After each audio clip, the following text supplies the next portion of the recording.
Ya tenemos un año y medio ya con esta nueva administración, nuevas políticas de vivienda, ¿no? El año pasado creo que no fue tan bueno, pero este año arranca bien, ¿no? ¿Cómo les ha ido en el primer trimestre del año en el otorgamiento de créditos y subsidios? Pues la verdad es que este año ha sido mucho mejor que el año pasado, el primer trimestre, y te voy a ir detallando como cada uno de los elementos que me hacen hacer esta aseveración. En primer lugar, bueno, pues el subsidio de la Comisión Nacional de Vivienda tuvo un crecimiento relevante respecto al año pasado, fue de aproximadamente 16%, y si lo comparamos y quitamos el programa especial ese que hacemos de Infonavit año con año, ¿te acuerdas que se pasaba presupuesto del año anterior al siguiente año? Tenemos un crecimiento de casi 140% en el desembolso del subsidio. Recordemos que el subsidio para este año va a ser de poco más de 12,000 millones de pesos. 12,000 millones de pesos a las personas de menores ingresos para que ayudarles a comprar su vivienda, ¿no? Así es.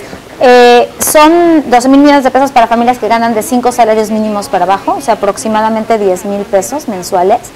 Y no solo es para adquirir vivienda, también puede ser para mejorar, ampliar, remodelar su vivienda, para comprar lotes con servicios, para adquirir vivienda no solo nueva, sino también usada. Y ahora pues estamos trabajando y te daremos noticias pronto para subsidio para vivienda en renta.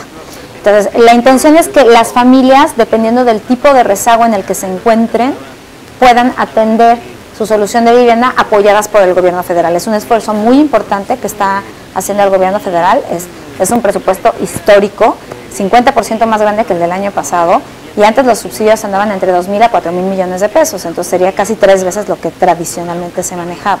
Decías más adelante nos vas a platicar de este subsidio o bueno, de programas de renta. Así es. Esperemos que ahorita sea más adelante y nos platiques un poco. Es con el esquema de Infonavit, ya se quita un poco la subcuenta, se queda ahí, sigue. ¿Cómo va a estar este programa? Mira, ahorita la estamos diseñando y estamos viendo todas las mejores prácticas internacionales. En la Comisión Nacional de Vivienda hicimos toda una reestructura a partir de que el presidente me honró con esta designación, y lo que hicimos fue abrir 4 subdirecciones.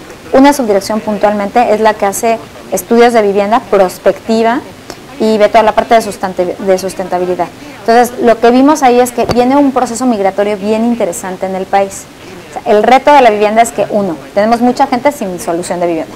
2, viene formación de hogares por el bono demográfico que tenemos en México durante los siguientes 20 años.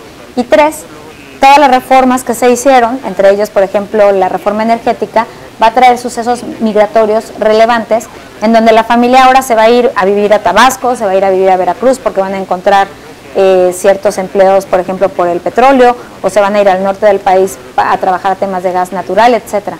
O otros temas como el corredor del Bajío que se está haciendo para la parte automotriz. O sea, ya, ¿no? Ustedes lo están viendo, ¿no? Claro, estamos prospectando. Entonces, con base en eso dijimos, esas familias no forzosamente van a ir a comprar una vivienda, porque saben que es temporal el tiempo, la permanencia que van a tener en ese lugar. Entonces, ¿cómo se llama? Vivienda en renta. Y el reto aquí es, 1, que exista suficiente oferta de vivienda en renta para atender a esas familias, porque bueno, si no, o se van a terminar hacinando, o se van a sentar de forma irregular, o pudiesen tener fenómenos inflacionarios en los valores de la vivienda. Entonces, estamos prospectando y con los gobiernos de los estados estamos viendo cómo solucionar esto a través de parques habitacionales y de subsidio a la renta. Que las modificaciones a la ley del SAR ya no tienes algún problema ahí con la subcuenta, porque iba a ser respaldo a la subcuenta de vivienda. ¿Va a seguir siendo respaldo? Sigue siendo respaldo de la subcuenta, y en realidad lo que se hizo fue lo del tema del seguro de desempleo, pero es en diferentes momentos, ¿no? Aquí más bien la gente está empleada, entonces no necesita su seguro de desempleo, más bien está buscando. Entonces, perdón. Paloma, estamos a 3 kilómetros de Walmart, o enfrente, casi enfrente del hotel donde estamos en el Princess, y hay un montón de casas atrás que pues no resultaron, ¿no? Todos estos subsidios que están dando ya no se dan para las casas de descanso que el sexenio pasado, el antepasado, todos soñábamos con ellas. ¿Ya lo vas a dirigir bien para casas habitación o todavía va a seguir para este tipo de viviendas? Siempre digo que la primera gran reforma de este gobierno fue la creación de la SEDATU. La SEDATU surge justo como una respuesta a que no solamente tenemos que estar pensando en soluciones de vivienda, sino que esas viviendas tienen que venir con ordenamiento territorial y con un desarrollo urbano bien planeado. En los siguientes 20 años vamos a construir el 50% de las soluciones de vivienda que hoy hay en México. Estamos creando un nuevo país.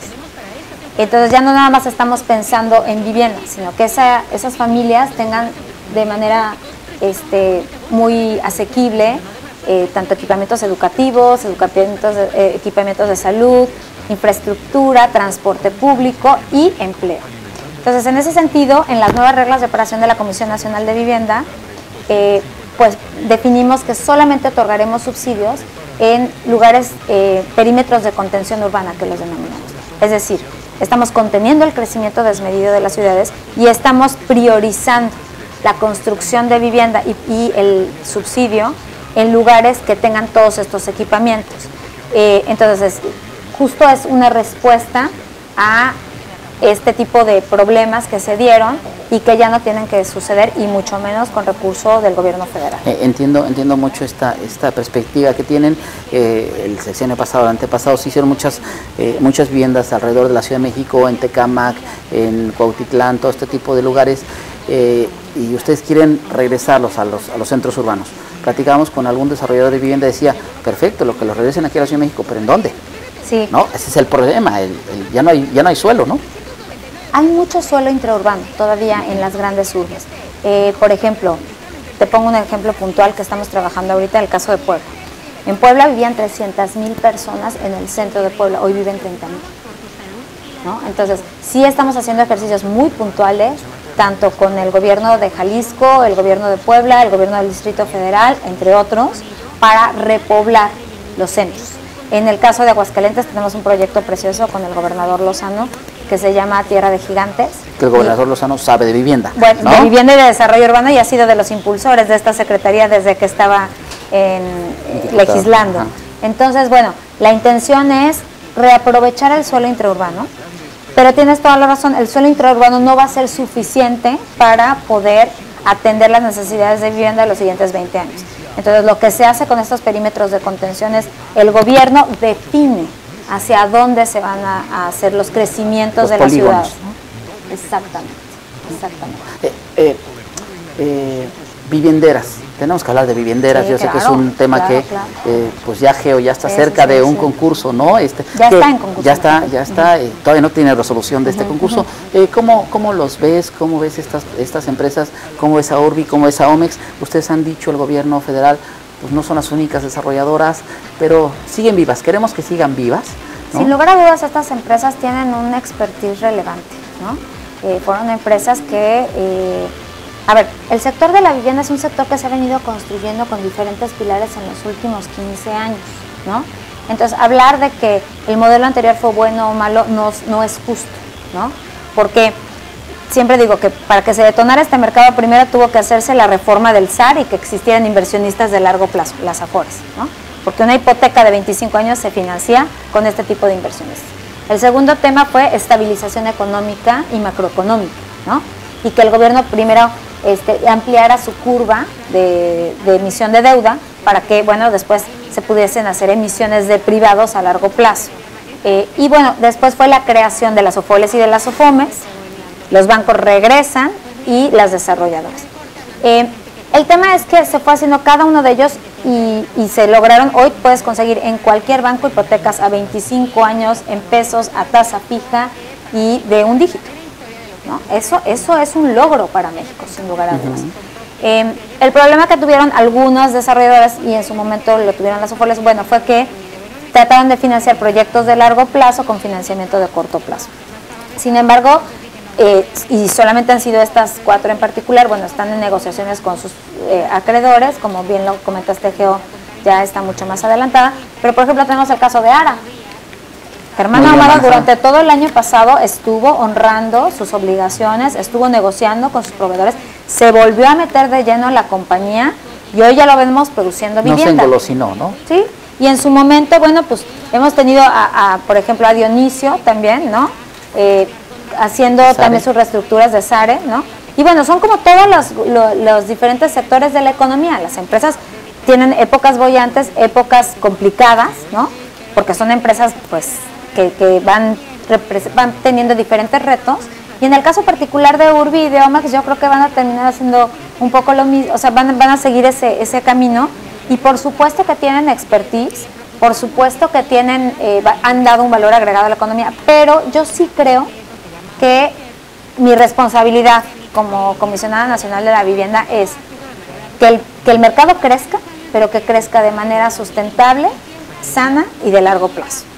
Y un mercado tan concentrado como el que teníamos genera que si alguna de estas empresas tiene un problema, pues obviamente el mercado tenga muchas más consecuencias. Entonces, ahorita, nada más para terminar de contestar, lo que vemos es que empresas medianas y pequeñas, y sobre todo regionales, están tomando participación de mercado, y otros como Haber, Sadasi, Ruba, están también creciendo, ¿no? Entonces, está más equilibrado, tenemos mayor participación y es un mercado que se ve con un fondeo de largo plazo más sustentable. Paloma, hablabas finalmente de mercados financieros, tú estás para promover la vivienda, pero yo que te preguntaría es tasas de interés, ¿van a ir al alza? ¿O tú cómo la ves? ¿Cómo la ve el gobierno federal? Y si le preocupa las tasas de interés para créditos hipotecarios y su incremento. Sí, bueno, en primer lugar hay tres diferentes tasas de interés que son relevantes para el desarrollo del mercado de financiamiento de la vivienda. Porque sí, cuando hablamos de financiamiento de la vivienda, no nada más hablemos de hipotecas, también hablemos de mejoramientos, ampliaciones, remodelaciones de microfinanciamiento, y también hablemos de créditos a la construcción de vivienda, el famoso crédito puente. Te diría que el crédito puente decreció, las tasas decrecieron casi 200 puntos base en los últimos 2 años. Esto tiene como consecuencia que se vuelva más atractivo el mercado para los desarrolladores, y es por eso que tenemos mayor participación de desarrolladores. En el caso de créditos hipotecarios, vamos a empezar a ver un actor muy relevante que antes originaba pocas hipotecas, pero que cada vez va a participar más, y además con una demanda real y demanda con capacidad de pago, que es el FOBISTE. El FOBISTE tradicionalmente lo ha hecho a través de sorteos, pero muchas de las gentes que se inscriben a los sorteos no les tocan créditos, ¿no? O sea, ya hay una demanda de familias que tienen empleo mucho más permanente, y que además tienen capacidad de pago. Entonces vamos a empezar a ver ahí demanda, y obviamente ahí las tasas de interés pues son tasas de interés bastante buenas. Y en el caso de la banca, pues en lo que es vivienda media y residencial, hemos tenido un crecimiento relevante del año pasado a este año, de casi 15% en hipotecarios. Ellos se dedican principalmente a vivienda media y residencial, y bueno, tenemos bancos que están dando tasas al 8.9, 9.5%. Entonces realmente a mí no me preocuparía ese incremento de tasas, dadas las demandas en las que estamos atendiendo. En donde sí tenemos que generar más competencia y hacer un producto atractivo es tanto en financiamiento a vivienda rural como a mejoramiento, ampliación y remodelación, porque ahí todavía las tasas son altas, y lo que hemos estado viendo es que a través de garantías de primera pérdida del gobierno federal, haciéndoles más atractivo el mercado y generando más competencias, como vamos a empezar a tener reducciones importantes de tasas de interés en esos elementos. Pues Paloma Silva, directora general de Comisión Nacional de la Vivienda, te dejamos para que sigas construyendo país. Muchas gracias, Eduardo. Gracias.